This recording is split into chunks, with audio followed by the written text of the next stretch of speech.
93. kiri Machiaventa Melkisedek. Melkisedekeid tuntakse kõikjal kui eriolukorras tegutsevaid poegi, kes on kohaliku universumi maailmades seotud hämmastavalt paljude tegevusvaldkondadega. Kui tekib mingi erakorraline probleem või üritatakse midagi ebatavalist, võtab ülesande enda peale üsna sageli mõni Melkisedek. Melkisedek poegade võime tegutseda eriolukordades ja universumi väga mitmesugustel tasanditel, isegi isiksuse avaldumise füüsilisel tasemel, on iseloomulik kogu nende klassile. Nii lai isiksuse muundumisulatus on veel ainult elukandjatel. Melkisedekid kui universumi pojaseisuse klass on Urantial ülimalt aktiivne olnud. Nende 12-liikmeline korpus teenis koos elukandjatega. Varsti pärast Kaligastja lahkulöömist sai see 12-liikmeline korpus teie maailma hooldajaks ja ta oli võimul kuni Aadama ja Eeva ajani. Need 12 Melkisedekid pöördusid pärast Aadama ja Eeva üleastumist Urantiale tagasi ja olid seejärel taas planeedi hooldajad kuni päevani, mil Jeesus Naatsaretlasest sai inimese pojana Urantia titulaarne planeedivürst. Esimene, Machiaventa kehastumine. Aadama Urantia missiooni nurjumisele järgnenud aastatuhandetel ähvardas ilmutatud tõde väljasuremine. Intellektuaalselt liikusid inimrassid küll edasi, aga vaimselt olid aegamööda pinda jalge alt kaotamas. Ligikaudu 3000 aastat enne Kristust oli Jumala mõiste inimeste meeles väga ähmaseks muutunud. 12 Melkisedekit hooldajat teadsid Miikaeli eelseisvast annetumisest nende planeedile, kuid ei aimanud, millal see juhtub. Seetõttu kogunesid nad pühalikule koosolekule ja esitasid Edentia kõige kõrgematele palve, et tõe valguse alalhoidmise eest Urantial hoolitsetaks. Palve võeti päevakorrast maha volitusega, mille põhjal asjade juhtimine Satania planeedil 606 on täielikult Melkisedekite hooldajate kätes. Seejärel pöördusid hooldajad abi saamiseks Melkisedek isa poole, kuid said vastuseks vaid teate, et nad peaksid tõde enese valitud viisil alal hoidma kuni annetuva poja saabumiseni, kes päästaks planeedi õigusalused kaotsi mineku ja ebamäärasuse eest. Olles nii täiesti oma pead tegutsema jäetud, võttis Machiaventa Melkisedek üks planeedi 12 hooldajast nõuks teha seda, mida oli kogu Nebadoni ajaloo jooksul tehtud vaid 6 korda. Isikustuda maakeral ajutiselt selle maailma inimesena. Annetada end eriolukorras tegutseva pojana maailma eest hoolt kandma. Selleks ettevõtmiseks andsid talle loa Salvingtoni valitsusvõimud. Machiaventa Melkisedeki tegelik kehastumine toimus Palestiinas, hilisema Saalemi linna lähedal. Kogu selle Melkisedek poja ainestamise teostasid planeedi hooldajad koostöös elukandjatega, mõne füüsilise meisterjuhtijaga ja teiste Urantial asuvate taevaste isiksustega. Teine, Saalemi tark. Machiaventa annetati inimkonnale 1973 aastat enne Jeesuse sündi. Tema tulek ei olnud vaatemänguline sündmus. Ükski inimsilm ei näinud tema kehastumist. Surelik inimene nägi teda esmakordselt sel sündmusrikkal päeval, mil ta astus Sumeri päritolu Kaldea karjuse Amdoni telki. Ja ta väljendas oma missiooni karjusele lihtsate sõnadega. Mina olen Melkisedek, El Elioni kõige kõrgema ühe ja ainsa Jumala preester. Kui karjus oli hämmastusest toibunud ja võõra paljude küsimustega üle külvanud, kutsus ta Melkisedeki endaga õhtust sööma. See oli esimene kord, mil Machiaventa sõi oma pika universumi karjääri jooksul ainelist toitu. Toidust, mis pidi teda kosutama kogu tema 94 aasta pikkuse ainelise olendi elu vältel. Kui nad sel ööl tähtede all vestlesid, alustas Melkisedek oma tõe ilmutamismissiooni Jumala reaalsusest, pöördudes käeviipega Amdoni poole ja öeldes: El Elion, kõige kõrgem, on taevalaotuse tähtede ja ka meie elupaiga maakera jumalik looja ning taeva ülim jumal. Mõne aastaga koondas Melkisedek enda ümber rühma õpilasi, jüngreid ja usklikke, kellest sai hilisem Saalemi kogukonna tuumik. Peagi tunti teda kõikjal Palestiinas El Elioni kõige kõrgema preestrina ja Saalemi targana. mõned ümbruskonna hõimud nimetasid teda sageli Saalemi šeigiks või kuningaks. Saalem oli paik, millest sai pärast Melkisedeki kadumist Jebuse linn, hilisem Jeruusalemm. Välimuselt meenutas Melkisedek tolleaegseid rassiliselt segunenud nodiite ja sumereid. Ta oli umbes 180 sentimeetri pikkune ja aukartust äratavalt rühikas. Lisaks kaldea keelele rääkis ta veel 6 keelt. Ta käis riides umbes samamoodi nagu Kaanani preestrid, kuid kandis rinnal 3 kontsentrilise ringiga embleemi, sataani ja paradiisi kolmsuse sümbolit. Tema poolehoidjad hakkasid seda 3 kontsentrilisest ringist koosnevat märki nii pühaks pidama, et ei sööndanud seda kunagi kasutada ja vaid mõne põlvkonna möödudes oli see unustatud. Kuigi Machiaventa elas maailma inimeste kommete kohaselt, ei abiellunud ta kunagi ega saanud maakerale järglasi jätta. Tema füüsiline keha meenutas küll meesinimest, kuid oli tegelikult samasugune spetsiaalselt konstrueeritud keha, nagu sajal vürstkalikasti ja kaaskonna ainestunud liikmel, ehkki ei kandnud endas ühtegi inimrassi eluplasmat. Urantial polnud ka elupuud. Kui Machiaventa oleks jäänud maakerale kauemaks, oleks tema füüsiline mehhanism järk-järgult mandunud. Ta lõpetas oma annetumismissiooni 94-aastaselt, kaua enne seda, kui tema aineline keha oleks lagunema hakanud. See kehastunud Melkisedek sai endale mõttekohandaja, kes elas tema üleinimlikus isiksuses ajaliku järelvaatajana ja lihaliku elu nõuandjana, omandades sel moel kogemusi ning praktilisi teadmisi Urantia probleemidest ja kehastunud pojas elamisest, mis võimaldasid sel isa vaimul hiljem nii vapralt tegutseda Jumala poja Miikali inimmeeles, kui too surelikuna maakerale ilmus. See on ainus mõttekohandaja, kes on Urantial tegutsenud 2 meeles, aga mõlemad meeled olid nii jumalikud kui ka inimlikud. Lihas kehastununa säilitas Machiaventa täieliku kontakti oma 11 kaaslasega planeedi hooldajate korpusest, kuid ei saanud suhelda taevaste isiksuste teiste klassidega. Kui Melkisedekid hooldajad kõrvale jätta, siis ei olnud tal üleinimlike intellektidega rohkem kokkupuuteid kui teistel inimolenditel. 3. Melkisedeki õpetused. 10 aastaga asutas Melkisedek Saalemis oma koolid, seades need sisse vana süsteemi järgi, mille olid välja töötanud teise Eedeni varased setiidi preestrid. Ka kümnise süsteem, mille võttis kasutusele tema hilisem pöördunu Abraham, tulenes vanadest pärimustest iidsete setiidi meetodite kohta. Melkisedek õpetas ainsa Jumala, kõikse jumaluse kontseptsiooni, kuid lubas inimestel seostada seda õpetust Norlatiadeki tähtkuju isaga, keda ta nimetas El Elioniks, kõige kõrgemaks. Lutsiferi seisundist ja olukorrast Jeruusalemil ei rääkinud Melkisedek peaaegu midagi. Süsteemi suveräänil Lanaforgil oli kuni Miikali annetumise lõpule jõudmiseni Urantiaga vähe tegemist. Enamiku Saalemi õpilaste jaoks Edentia oli taevas ja kõige kõrgem oli Jumal.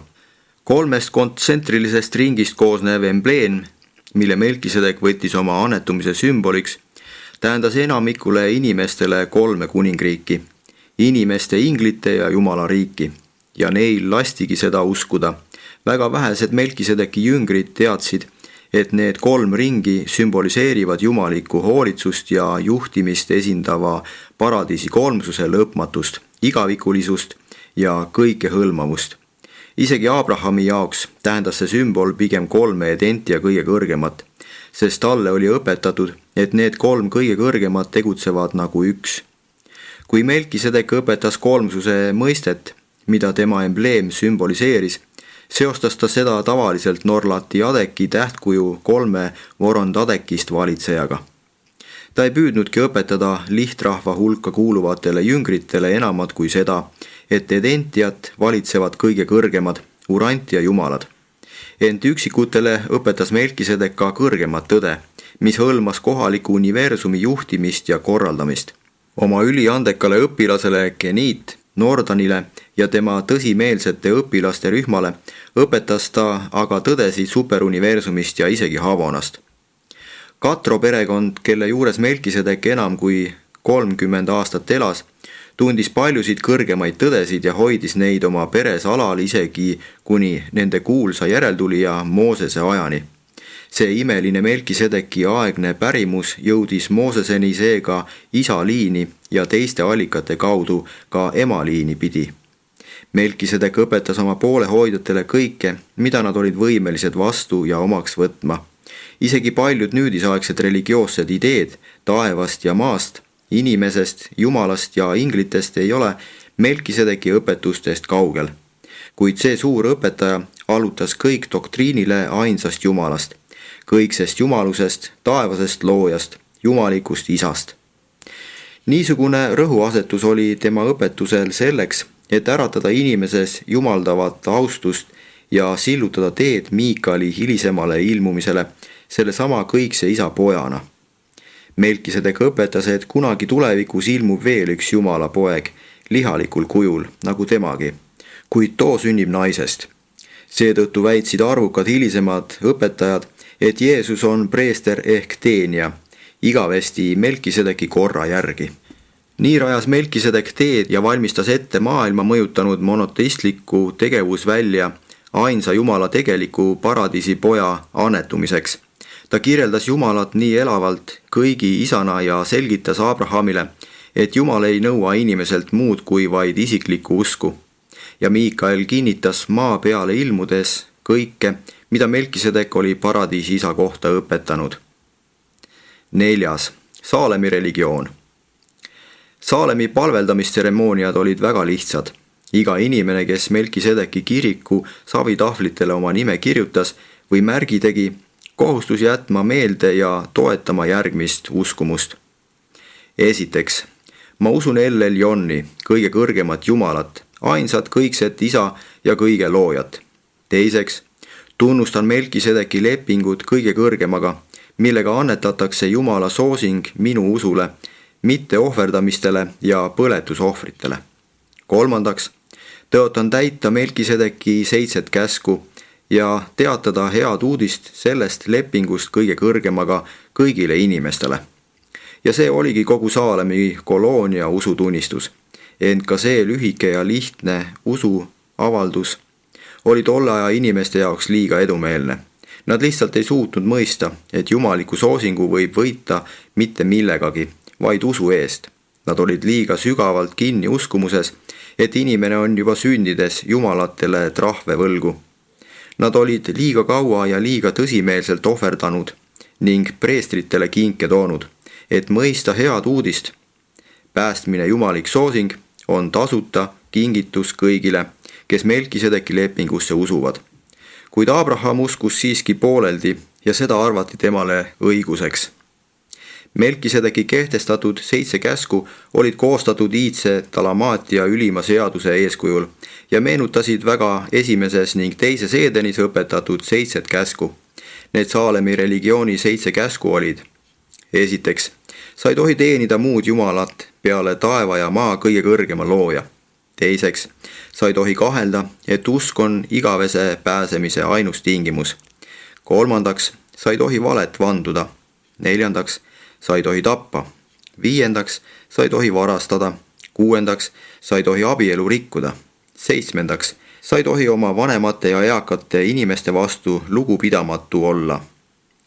Ehkki koloonias ei lubatud ohverdamisi sooritada, teadis Melkisedek hästi, kui raske on ammuseid tavasid järsult välja juurida ning pakkus targasti neile inimestele iidsema liha ja vere ohverdamise asemele leivast ja veinist sakramenti.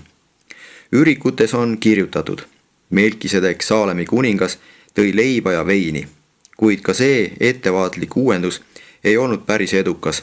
Iga hõim pidas Saalemi äärealal veel üht keskust, kus ohverdati ja ohvreid põletati. Isegi Abraham võttis pärast oma võitu Kedorla Omeri üle ette selle barbaarse teo ja lihtsalt ei saanud enne rahu, kui oli toonud traditsioonilise ohvri. Ja Melkisedekil ei õnnestunudki seda ohverdamiskalduvust oma poolehoidjate, sealhulgas isegi Abrahami usutavadest päriselt kaotada. Nagu Jeesus, nii täitis ka Melkisedek rangelt oma annetumismissiooni. ta ei püüdnud kombeid reformida, maailma harjumusi muuta ega isegi eesrindlikke sanitaarnõudeid või teadustõdesid propageerida.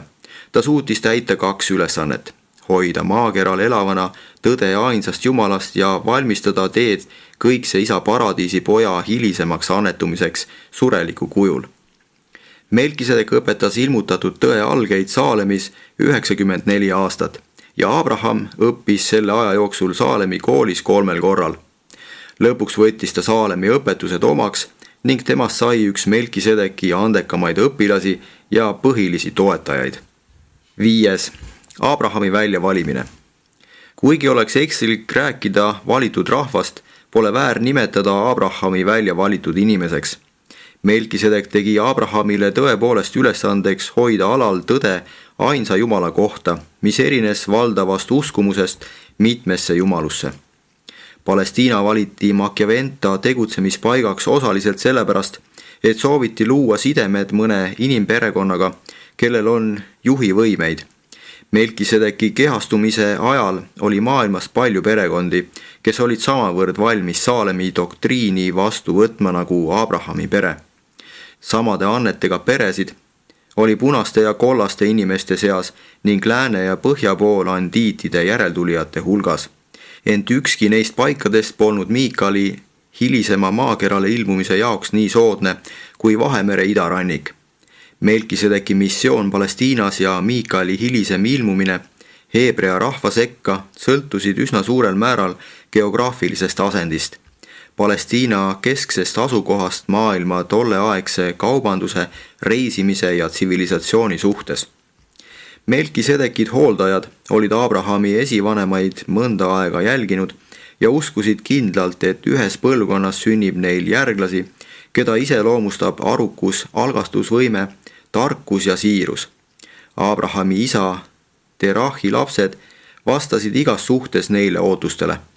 Machiaventa ei ilmunud Egiptusesse, Hiinasse, Indiasse ega põhjapoolsete hõimude sekka, vaid Saalemisse just selle võimaluse tõttu luua side nende Terahi mitmekülgsete lastega. Terah ja kogu tema pere olid poolenisti pöördunud Kaldeas jutlustatud Saalemi usku. Nad kuulsid Melkisedekist foiniiklasest õpetaja Oviidi kaudu, kes uuris Saalemi doktriine kuulutas. Nad lahkusid Uurist, et otse Saalemisse suunduda, kuid Abrahami vend Nahor, kes polnud Melkisedekit näinud, suhtus ettevõtmisse leigelt ja veenis neid Haaranis peatuma. Ja alles kaua pärast Palestiinasse jõudmist olid nad nõus hävitama kõik perejumalad, kelle olid kaasa toonud. Nad loobusid aegamööda Mesopotaamia paljudest jumalatest Saalemi ainujumala nimel. Mõni nädal pärast Abrahami isa Terahi surma saatis Melkisedek ühe oma õpilase Hetiit Jerami Abrahami ja Hanori juurde järgmise kutsega. Tulge Saalomisse, kus te kuulete tõeõpetusi igavese looja kohta ja teie 2 venna valgustatud järglaste näol saab õnnistatud kogu maailm. Nahor ei olnud aga Melkisedeki evangeeliumi täielikult omaks võtnud. Ta jäi maha ja ehitas tugeva linnriigi, mis hakkas kandma tema nime. Abrahami vennapoeg Lot otsustas aga koos oma onuga Saalemisse minna. Saalemisse jõudes valisid Abraham ja Lot välja linnalähedase mägise kindluse, kust said end paljude põhjapoolsete üllatuslike röövretkede eest kaitsta. Sel ajal ründasid hetiidid, assüürlased, vilistid ja muud rühmad pidevalt Palestiina kesk- ja lõunaosa hõime. Abraham ja Lot sooritasid oma mägikindlusest sageli Saalemisse palverännakuid. Üsna pea pärast seda, kui Abraham ja Lot olid end Saalemi lähedal sisse seadnud, reisisid nad Niiluse orgu toiduvarusid hankima, sest Palestiinas valitses sel ajal põud. Oma lühikese Egiptuses viibimise ajal avastas Abraham, et Egiptuse troonil on üks tema kauge sugulane ja ta teenis seda kuningat väejuhina 2 väga edukal sõjaretkel. Niiluse kaldal veedetud elujärgu lõpupoolel elas ta koos oma naise Saaraga õukonnas ning Egiptusest lahkudes anti talle kaasa osa tema sõjakäikude saagist. Loobumine Egiptuse õukonna austusavaldustest ja tagasipöördumine Machiaventa juurde vaimsemat tööd tegema nõudis Abrahamilt suurt otsusekindlust, kuid Melkisedekit austati hardalt ka Egiptuses ja kui Vaarao sellest kõigest kuulis, soovitas ta Abrahamil tungivalt tagasi pöörduda, et täita oma tõotusi Saalemi ürituse nimel. Abrahamil olid kuninglikud ambitsioonid ja tagasiteel Egiptusest tutvustas ta Lotile oma kava alistada kogu Kaanaan ja allutada selle rahvas Saalemi valitsusele. Lotti huvitasid rohkem äriasjad ning ta siirdus pärast hiljem tekkinud tüli Soodomasse kaubanduse ja loomakasvatusega tegelema. Lotile ei meeldinud ei sõjamehe ega karjuse elu. Pärast perega Saalemisse naasmist hakkas Abraham teostama oma sõjalisi plaane. Peagi tunnustati teda Saalemi piirkonna tsiviilvalitsejana, kes oli ühendanud 7 ümbruskonna hõimu enda juhitavaks konföderatsiooniks. Melkisedekil oli tõesti raske Abrahami tagasi hoida, kui too oli täis indu minna ja koondada ümbruskonna hõimud mõõgaga kokku, et nad kiiremini Saalemi tõdesid tundma õpiksid. Melkisedekil oli kõigi ümbruskonna hõimudega rahumeelsed suhted, kuna ta ei olnud sõjakas ning ükski võõrsõjavägi ei rünnanud teda. Ta oli täielikult nõus, et Abraham koostaks Saalemi jaoks sellise kaitsestrateegia, nagu too hiljem ka ellu viis, kuid ta ei kiitnud heaks oma õpilase ambitsioonikaid vallutuskavasid. Nende suhted katkesid sõbralikult ja Abraham suundus Hebronisse endale sõjaväelist pealinna rajama. Lähedaste suhete tõttu kuulsa Melkisedekiga oli Abrahamil ümbruskonna väikekuningate ees suuri eeliseid. Nad kõik austasid Melkisedekit ja kartsid ülearu Abrahami. Abraham oli nende hirmust teadlik ja ootas vaid soodsat võimalust, et oma naabreid rünnata. Ja ettekäände leidis ta siis, kui mõned neist valitsejatest sööndasid minna tema Soodomas elava vennapoja Loti vara röövima. Seda kuulnud läks Abraham oma 7 konföderatsiooniks ühinenud hõimu eesotsas vaenlasele vastu. Selle üle 4000 mehelise väeohvitserkonna moodustasid tema enda 318 liikmeline ihukaitsevägi. Kui Melkisedek kuulis, et Abraham on sõja kuulutanud, läks ta oma endist õpilast ümber veenma, kuid jõudis kohale alles siis, kui too lahingust võidukana naasis. Abraham väitis, et võidu vaenlaste üle oli talle andnud Saalemi jumal ja soovis loovutada 10% sõjasaagist Saalemi varakambrisse. Ülejäänud 90% toimetas ta oma pealinna Hebronisse. Pärast seda Sidimi lahingut sai Abraham teise 11 hõimust koosneva konföderatsiooni juhiks ja hakkas Melkisedekile kümnist maksma, hoolitsedes ka selle eest, et teised ümbruskonnas sama teeksid. Tema diplomaatilised suhted Soodoma kuningaga ja hirm, mida tema ees üldiselt tunti, ajendasid Soodoma kuningat ja teisigi Hebroni sõjalisse konföderatsiooni astuma. Abraham oli tõepoolest Palestiinas võimsat riiki moodustamas. 6. Melkisedeki leping Abrahamiga. Abraham kavatses vallutada kogu Kaanani. Tema kindlameelsust nõrgendas vaid asjaolu, et Melkisedek ei kiitnud seda sõjakäiku heaks. Abraham oligi juba peaaegu otsustanud oma ettevõtmist alustada, kui teda hakkas piinama mõte, et tal pole poega, kes pärast seda tulevast kuningriiki valitsema hakkaks. Ta korraldas Melkisedekiga veel ühe kokkusaamise ja selle vestluse käigus veenis Saalemi preester, Jumala nähtav poeg, Abrahami sellest aineliste vallutuste kavast ja ajutisest valitsemisest loobuma, et omandada vaimne arusaam taevariigist. Melkisedek selgitas Abrahamile, kui asjatu oleks võidelda Amoriidi konföderatsiooniga, kuid tegi samas selgeks, et need mahajäänud sugukonnad lähevad oma arutute tavadega vastu kindlale hukule. Mõne põlvkonna pärast on nad sedavõrd nõrgenenud, et Abrahami järeltulijad, kelle arv on vahepeal tunduvalt kasvanud, võivad neid kergesti võita. Ja Melkisedek sõlmis Abrahamiga Saalemis ametliku lepingu. Ta ütles Abrahamile, vaata nüüd üles taeva poole ja loe tähti, kui sa suudad neid lugeda. Nõnda palju saab olema sinu sugu.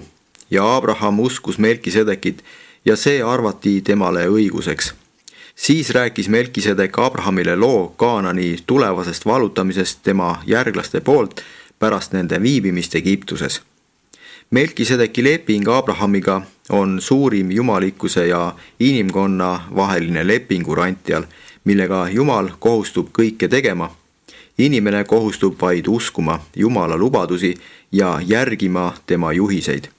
Seni oli usutud, et päästmise võivad kindlustada vaid teod, ohverdamised. Nüüd tõi Melkisedek Urantiale taas hea uudise, et pääsemise Jumala soosingu kindlustab usk. Kuid see lihtsa jumalusse uskumise evangeelium oli inimeste arengust veel liiga kaugel ees. Semiidi hõimud eelistasid hiljem pöörduda tagasi iidsema ohverdamise ja verevalamise kaudu patu lunastamise juurde. Üsna varsti pärast lepingu sõlmimist sündis Abrahamil poeg Iisak, nagu Melkisedek oli lubanud. Abraham hakkas pärast Iisaku sündi Melkisedekiga sõlmitud lepingusse väga pühalikult suhtuma ja läks Saalemisse, et seda kirja panna. Sel lepingu avalikul ja ametlikul tunnustamisel muutiski ta oma nime Abramist Abrahamiks. Enamik Saalemi usklikke oli lasknud end ümber lõigata, kuid Melkisedek ei olnud seda toimingut kunagi kohustuslikuks muutnud. Abraham, kes oli alati olnud ümberlõikamise vastu, otsustas nüüd selle riituse Saalemi lepingu kinnituseks ametlikult läbi teha. Kui Abraham oli oma isiklikud ambitsioonid siiralt ja avalikult allutanud Melkisedeki suurematele kavadele, ilmutasid end talle Mamre tasandikel 3 taevast olendit. Nende ilmumine oli tõsiasi, kuigi seda sündmust seostati hiljem välja mõeldud lugudega Soodoma ja Gomorra hävimisest, loodusjõudude toimel. Ja need legendid tolleaegsetest sündmustest näitavad, kui maha jäänud oli selle mitte eriti ammuse ajajärgu moraal ja eetika. Pühaliku lepingu vormistamisega oli Abraham Melkisedekiga lõplikult ära leppinud. Abraham võttis taas üle sõjaväelise ja tsiviiljuhtimise Saalemi koloonias, kus kõrgajal oli Melkisedeki vennaskonna nimekirjas üle 100 000 korrapärase kümnise maksja. Abraham täiustas Saalemi templit tunduvalt ja püstitas kogu koolile uued telgid. Ta laiendas kümnise süsteemi ja seadis koolis sisse palju uusi majandamisviise. Lisaks andis suure panuse missionitöö osakonna tegevuse paremaks korraldamiseks. Ta aitas karju parandada ja Saalemi piimandussüsteemi ümber korraldada. Abraham oli osav ja tark ettevõtja, oma aja kohta rikas mees, kes ei olnud ülearu vaga, kuid täiesti siiras. Ta uskus tõepoolest Machiaventa Melkisedekisse. 7. Melkisedeki missionärid. Melkisedek jätkas mõne aasta vältel oma õpilaste õpetamist ja Saalemi missionäride koolitamist. Missionärid siirdusid kõigi ümbruskonna hõimude sekka, eriti Egiptusesse, Mesopotaamiasse ja Väike-Aasiasse. Ja aastakümnete möödudes reisisid need õpetajad Saalemist üha kaugemale ja kaugemale, viies endaga kaasa Machiaventa evangeeliumi kindlast usust Jumalasse. Aadama poja järeltulijad, kes olid koondunud Vanni järve kallastele, kuulasid Saalemi kultuse hetiitidest õpetajaid meelsasti. Sellest kunagisest andiitide keskusest lägitati õpetajaid nii Euroopa kui ka Aasia kaugetesse regioonidesse. Saalemi missionäre imbus kõikjale, isegi Briti saartele. Üks rühm läks Fääri saarte kaudu Islandile, andoniitide juurde, teine jõudis läbi Hiina idaranniku jaapanlaste saartele. Saalemist, Mesopotaamiast ja Vanni järve äärest idapoolkera hõime valgustama siirdunud meeste ja naiste elu ja kogemused on jäädustatud inimkonna annaalides kangelasliku peatükina. Kuid ülesanne oli nii suur ja hõimud nii maha jäänud, et tulemused kujunesid ähmasteks ja ebamäärasteks. Sugupõlvede vaheldudes kinnitas Saalemi evangeelium siin-seal kanda, aga üksnes Palestiinas suutis idee ühest Jumalast võita kogu hõimu või rahva jätkuva poolehoiu. Saalemi varajaste missionäride õpetused olid juba ammu enne Jeesuse tulekut vanemate ja üldlevinumate ebauskude ja uskumuste alla mattunud. Melkisedeki algne evangeelium oli peaaegu täielikult sulandunud uskumustesse suurest emast ja päikesest ning muudesse iidsetesse kultustesse. Vaevalt mõistate teie, kes te tänapäeval trükikunsti eelistest rõõmu tunnete, kui raske oli neil varasematel aegadel tõde säilitada ja kui kerge põlvkondade vahetudes uut õpetust silmist kaotada. Uus õpetus kaldus alati sulanduma vanematesse usulistesse õpetustesse ja maagilistesse toimingutesse. Uus ilmutus saastub alati vanematest arengulistest õpetustest. 8. Melkisedeki lahkumine. Varsti pärast Soodoma ja Gomorra hävimist otsustas Machiaventa oma erakorralise annetumise Urantial lõpetada.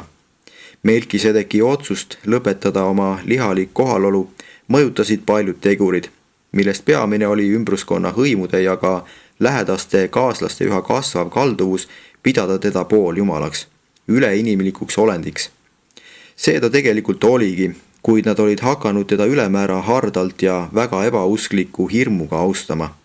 Lisaks neile põhjustele soovis Melkisedek lahkuda oma maiselt tööpõllult piisavalt aegsasti enne Abrahami surma, et tõde ainsast jumalast tema poolehoidjate meelest kindlalt juurduks. Nii läks Machiaventa ühel õhtul Saalemis oma telki, olles inimestest kaaslastele hea tööd soovinud, ja kui nad teda hommikul kutsuma läksid, ei olnud teda seal, sest tema Melkisedekitest kaaslased olid ta ära viinud. 9. Pärast Melkisedeki lahkumist. Abrahamile oli Melkisedeki äkiline kadumine suureks katsumuseks. Kuigi ta oli oma poolehoidjaid igati hoiatanud, et Melkisedek peab kunagi lahkuma, nagu kord ka tuli, ei leppinud nad oma imepärase juhi kadumisega. Saalemisse rajatud suurepärane organisatsioon lagunes peaaegu täielikult, kuigi Mooses tugines pärast heebrealaste vabastamist Egiptuse orjapõlvest just nende aegade traditsioonidele. Melkisedeki kaotus tegi Abrahami südame nii kurvaks, et ta ei saanudki sellest enam päriselt üle. Kui ta loobus mõttest rajada aineline kuningriik, siis lahkus ta Hebronist. Nüüd kaotanud oma kaaslase vaimse kuningriigi ülesehitamisel, lahkus ta Saalemist ning asus elama lõuna poole Geraari, oma valduste lähedale. Kui Melkisedek kadus, muutus Abraham kartlikuks ja ujedaks. Geraari saabudes esines ta võõrana, mistõttu Abimelek võttis tema naise endale. Varsti pärast Saaraga abiellumist oli Abraham ühel ööl pealt kuulnud, kuidas peeti vandenõu teda tappa, et tema säravat naist endale saada. See hirm ajas muidu vapra ja julge juhi paanikasse. Ta kartis kogu elu, et keegi tapab ta salaja Saara omandamise nimel. Sellega on ka seletatav, miks see vapper mees on 3 korda tõelist argpükslikkust üles näidanud. Ent see ei suutnud Abrahami kaua eemal hoida missioonist saada Melkisedeki järeltulijaks. Peagi leidis ta vilistide ja Abimeleki rahva seas poolehoidjaid, sõlmis nendega lepingu ja võttis omakorda üle osa nende ebausust. Eeskätt nende kombe ohverdada esmasündinud poegi. Nii sai Abraham taas Palestiinas suureks juhiks. Kõik rühmad austasid teda hardalt ja kuningad pidasid temast lugu. Ta oli kõigi ümbruskonna hõimude vaimne juht ja tema mõju püsis veel mõnda aega pärast surmagi. Elu viimastel aastatel pöördus ta jälle kord tagasi Hebronisse, oma varasemasse tegutsemispaika, kus ta oli töötanud koos Melkisedekiga. Viimase teona saatis Abraham truud teenrid vend Nahori linna Mesopotaamia piiril, et võtta poeg Iisakule naine oma rahva seast. Abrahami rahval oli ammusest ajast tavaks abielluda nõbudega ja Abraham suri selle sama kindla usuga Jumalasse, mida ta oli õppinud Melkisedekilt juba kadunud Saalemi koolides. Järgmisel põlvkonnal oli Melkisedeki lugu raske mõista. 500 aasta pärast pidasid paljud seda müüdiks. Iisak järgis oma isa õpetusi üsna täpselt ja hoidis alal Saalemi koloonia evangeeliumi, kuid Jaakobil oli nende pärimuste tähendusest raskem aru saada.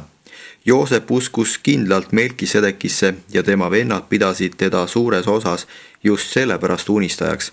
Joosepit austati Egiptuses põhiliselt tänu mälestustele tema vana-vanaisast Abrahamist. Joosepile pakuti Egiptuse armeede sõjaväelise ülemjuhataja ametit, aga kuna ta uskus kindlalt pärimustesse Melkisedekist ning Abrahami ja Iisaku hilisematesse õpetustesse, eelistas ta teenida tsiviilhaldurina, olles veendunud, et teenib niimoodi paremini taevariiki. Melkisedeki õpetus oli põhjalik ja ammendav, kuid toonaseid aegu käsitlevad ürikud näisid hilisematele Heebrea preestritele võimatute ja fantastilistena.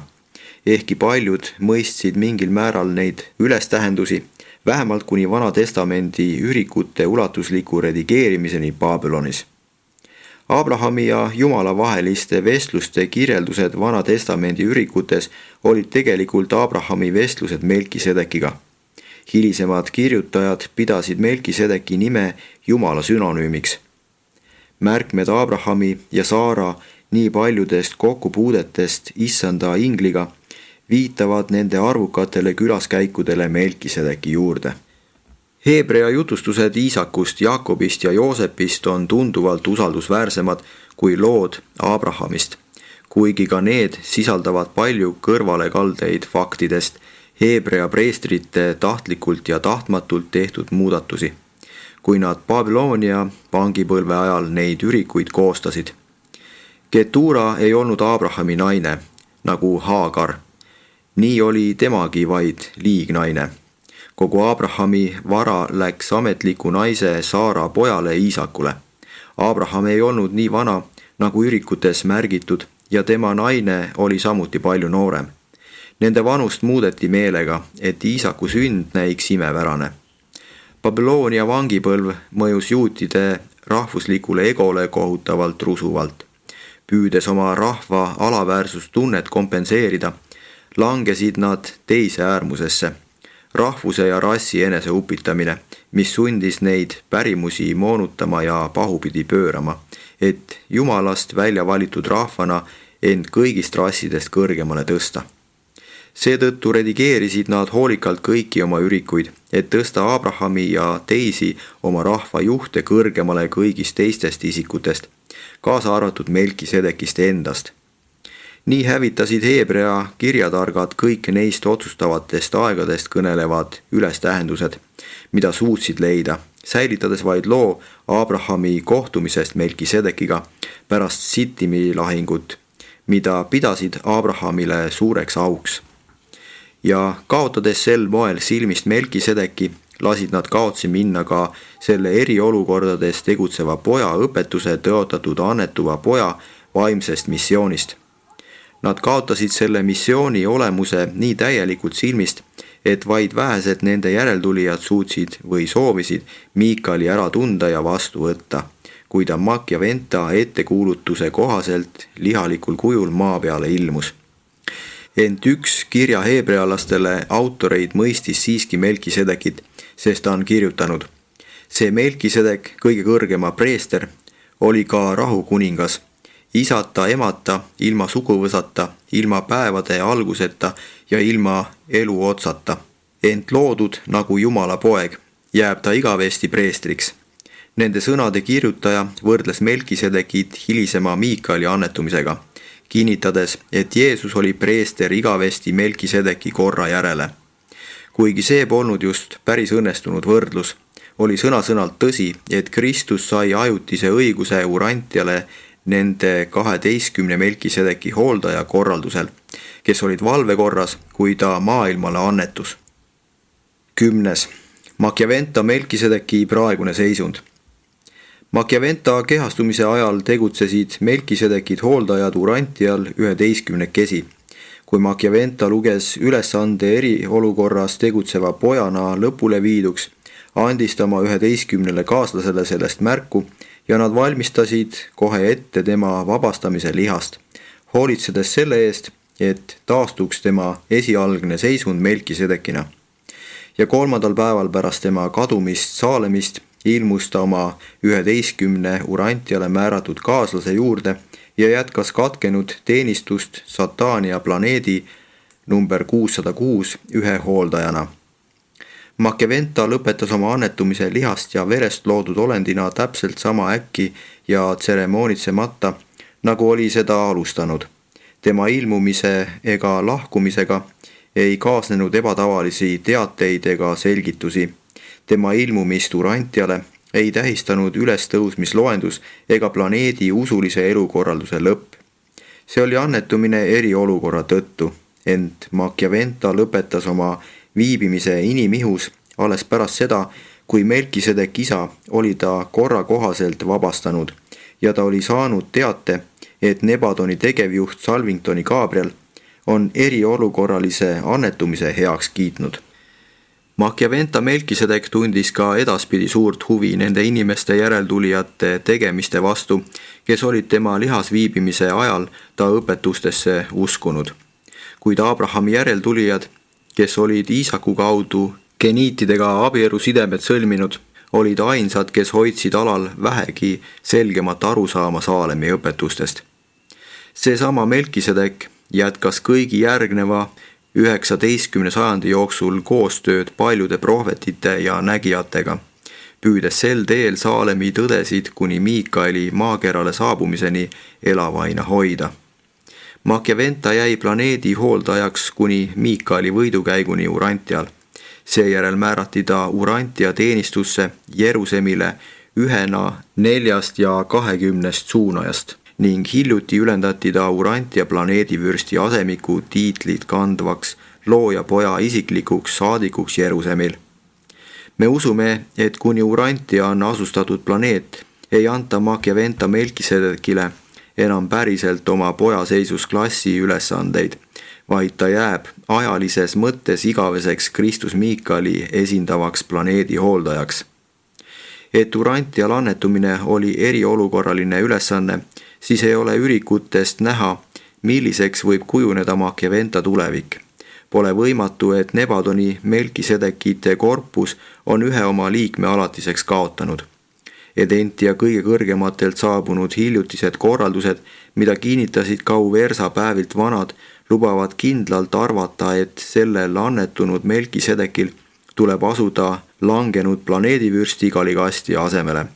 Kui meie sellekohased oletused on õiged, siis on täiesti võimalik, et Machiaventa Melkisedek ilmub taas isiklikult Urantiale ja võtab mingis muudetud vormis üle troonilt kukutatud eelmise planeedivürsti rolli või saabub planeedivürsti asemikuna esindama Kristus Miikaeli, kellele kuulub praegu Urantia planeedivürsti tiitel. Kuigi meile pole kaugeltki selge, missugune võiks Machiaventa saatus olla, lubavad alles hiljuti toimunud sündmused kindlalt arvata, et eeltoodud oletused ei ole tõenäoliselt tõest kaugel. Me mõistame hästi, kuidas sai Miikael tänu oma võidukäigule Urantial nii Kaligastja kui ka Aadama järeltulijaks, kuidas temast sai planeedi rahuvürst ja teine Aadam. Ja nüüd me näeme, et Urantia planeedivürsti asemiku tiitel antakse sellele Melkisedekile. Kas ta seatakse ka Urantia ainelise poja asemikuks? Või on võimalik, et toimub ootamatu ja enneolematu sündmus ning Aadam ja Eeva või mõned nende järeltulijad pöörduvad Urantia teise Aadama asemikena planeedile tagasi?